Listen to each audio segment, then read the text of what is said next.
Kita menjelaskan maksud Nabi di awal hadis, tolong rujuk. Kata Nabi, iza na'asa ahadukum wa huwa yusalli falyarqud hatta yazhaba anhul naum.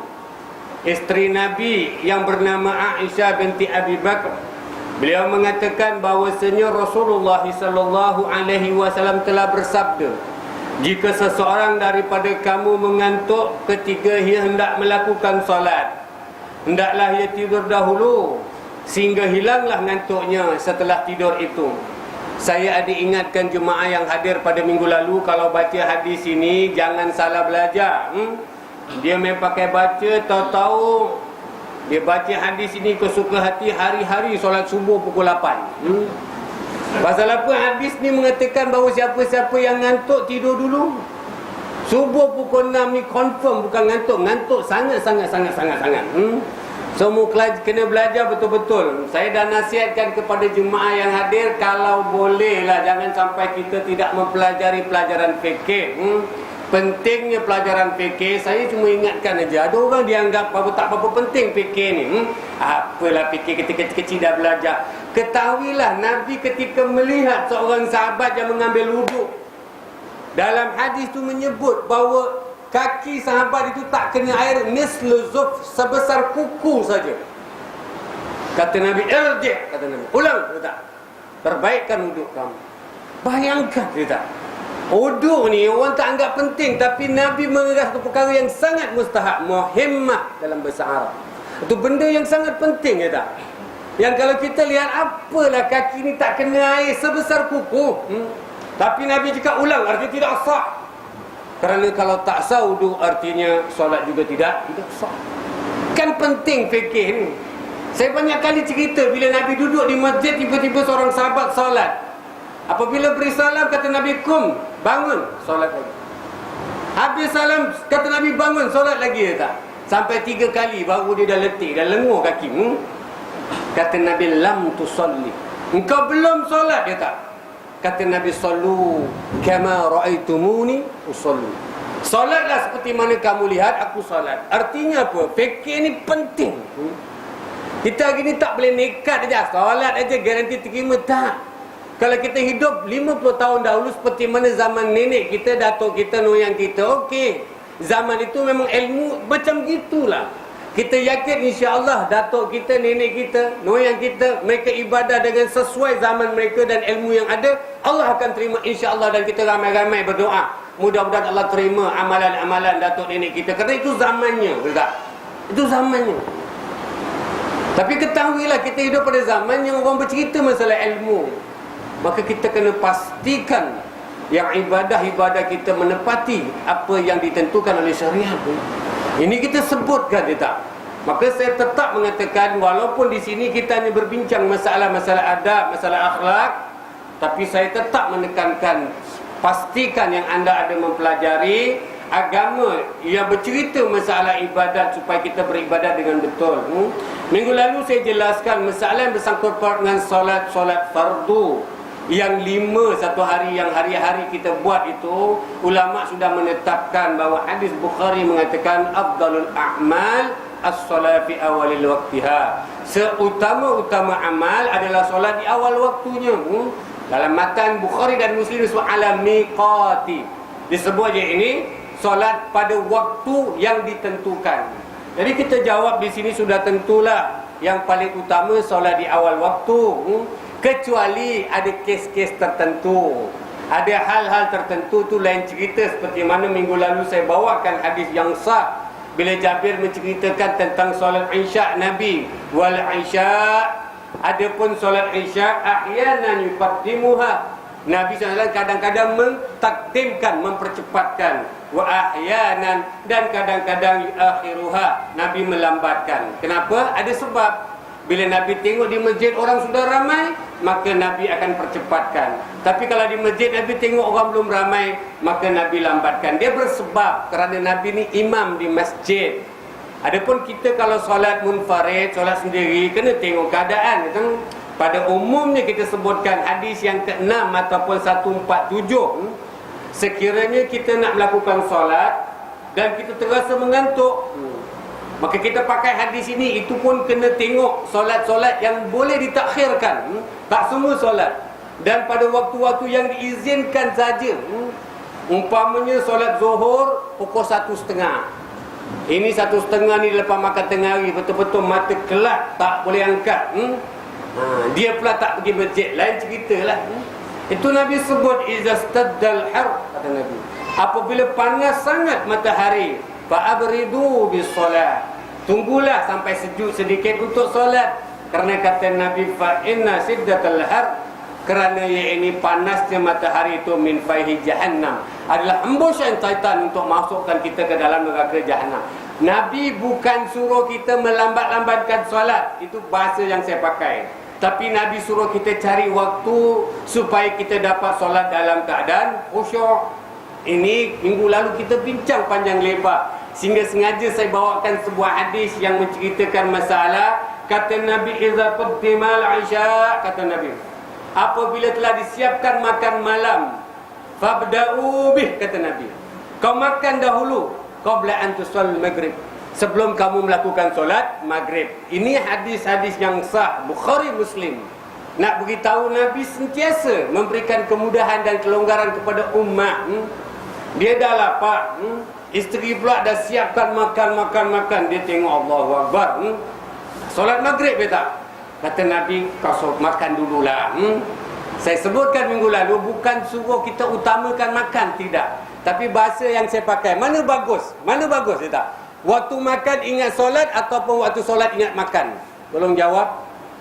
Kalau ada di sini yang dia tengah makan ni, beb, jangan main-main beb, kita ni belum solat, kira dah kong, dah jadi, bagus. Anak murid tak nubari, insyaAllah. Daripada solat asyik ingat makan aja kan. So itu yang Nabi sebutkan. Akan tetapi garis bawah, bukan sembarang-sembarang. Maghrib 7:30 lah cakap. Maghrib 7:30. Dia cakap Nabi, hadis Nabi mengatakan makan dulu. Dia makan malam ni bukan kata yang sikit. Daripada 7:30 sampai pukul 9. Ini pun tak boleh juga. Kesimpulannya apa yang kita bincang di sini, sayangnya Nabi kepada umat. Nabi senantiasa memberikan kelonggaran. Walaupun solat tadi fardu, tak melakukannya berdosa besar. Tapi ketika kita nak melakukan ibadah, ketika kita boleh memilih waktu yang baik supaya kita mendapat, iaitu solat yang khusyuk, ini yang kita bincang panjang lebar. Qad aflahal mu'minun, kata Allah. Sungguh berjaya, beruntung, berbahagia orang-orang mukmin, orang-orang yang beriman. Alladzina hum fi salatihim khashi'un, orang-orang yang solatnya itu khusyuk. Solat ini insya-Allah apabila dia khusyuk, dia akan membuahkan ini hasil ataupun khasiat. Ini yang kita sebutkan panjang lebar. Jadi kita nak bincang sedikit tentang masalah yang bersangkut paut dengan solat, bukan dalam pelajaran fikih, tapi dalam bab yang kita pelajari fil iktisadi fil ibadati.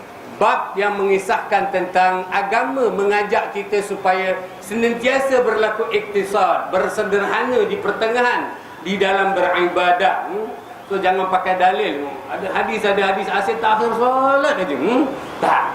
Kembali kepada hadis yang ke-6 ataupun 147, sebenarnya dia lebih kepada solat-solat sunnah, solat-solat nawafil, solat-solat yang kita nak menambahkan lagi pahala kita. Wa minal lail fatahajjat bihi nafilatan lak. Pada sebagian malam, kata Allah, bertahajudlah kalian sebagai menjadi amalan-amalan tambahan, nafilah. Apabila kita nak melakukan ibadah-ibadah yang sunnah ini, maka kita cari waktu yang cantik, yang baik, yang molek, supaya ibadah tadi adanya efektif dan kita tidak bosan melakukannya. Bukan secara terpaksa, tetapi dengan ikhlas. Ini yang Nabi suruh.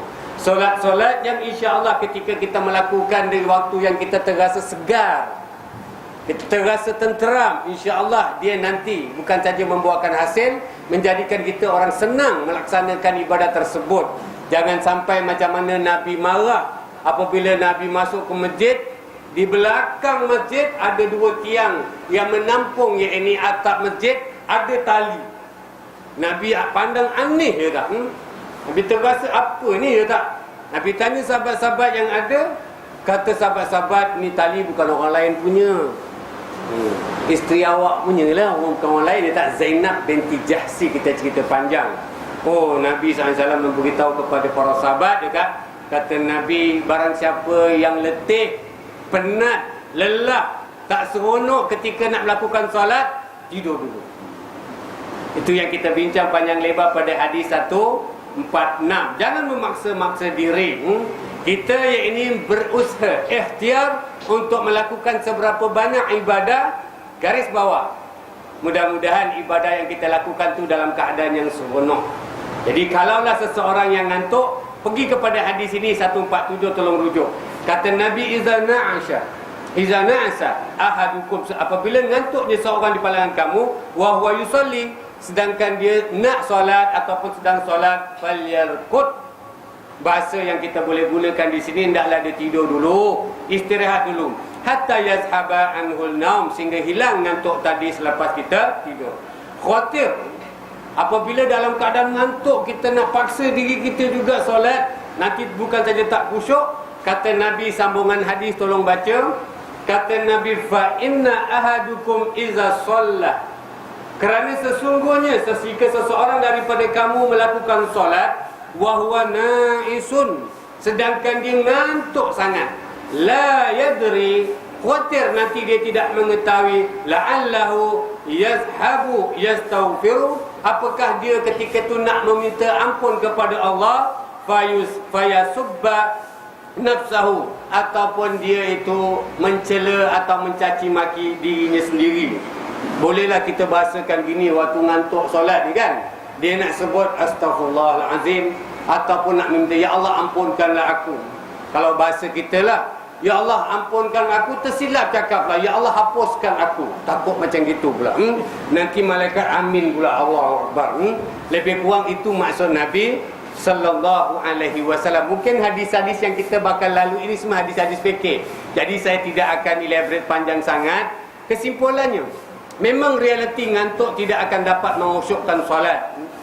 Baik solat jamaah yang kita lakukan, solat fardu yang kita jadi makmum, ataupun kita jadi imam, ataupun solat munfarid kita lakukan sendiri, ataupun ini solat-solat sunnah. Kalau ngantuk ni memang biasanya dia tidak mengkhusyukkan kita. Kita pergi Mekah, imam solat panjang, seronok tak?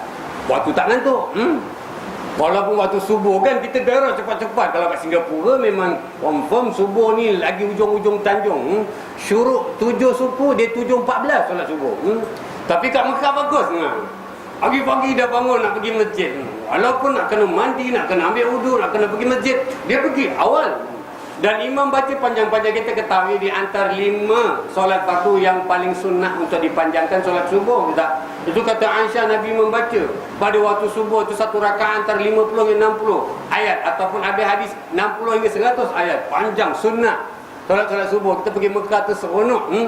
Tapi kita tengok di Singapura kita tak nak melakukannya. Pasal apa? Kita tak boleh kawal ngantuk. Di sana kita boleh kawal. Kalau boleh kawal ngantuk, alhamdulillah. Dia kalau solat ni imam panjang aja kat Singapura, Allahu Akbar, 5-6 kali dia sangat.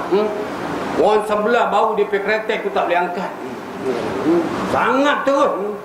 Lah dia tidur berdengkur lagi, sila-sila rebah. Ni cerita je, bukan apa. Cerita je. Salah satu tahun yang saya bawa jemaah haji ni, salah satu tahun saya bawa jemaah haji ni, kita saya pernah cerita di sini. Biasa kita ramai-ramai pergi masjid sembahyang subuh. Duduk ramai-ramai lah, tunggu waktu dah solat sunat apa semua tunggu. Bila iqamah ni, dah iqamah semua susun berterabur lah. Mungkin saya dah ke sana, jemaah dah ke sini. Kita pun tak tahu apa berlaku. Tapi solat subuh memang di Mekah panjang dan seronok. Imam-imamnya baca sedap. Jadi kita pun terasa seronok. Habis solat kita balik pergi restoran ni, ada jemaah kejar saya tu, Ustaz, satu members kita waktu solat pitam kalau subuh ni.